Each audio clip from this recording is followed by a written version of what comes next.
When searching in an EBSCO database, or any database for that matter, you have the ability to limit your research and refine the results using what's called Boolean operators. These operators are present in the box that has the drop-down window in EBSCO, and they include and, or not. Now, to explain this a little bit more, I have some graphics. So first of all, when you're conducting your search, using and means that you're including both terms A and B.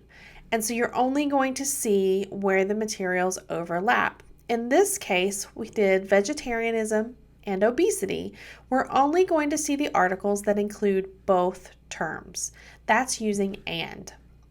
The next option you have is or, and that is saying we'll use terms A or B. So for example, in this case, we'd have scholarly or academic, saying we want both results in our search. This is a good option to use when there's more than one term for an item, or maybe the full name or the acronym would be another good use.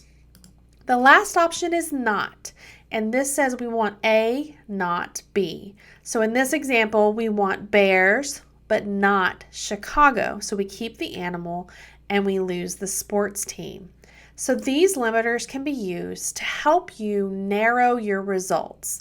Often we think and will broaden, but it actually is narrowing, as seen in our example, where you have to have the overlap.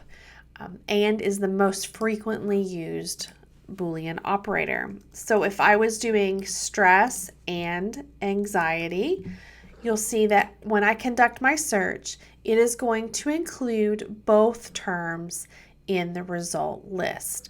So these are an excellent way of refining results and limiting the content that you are going to see in your results list.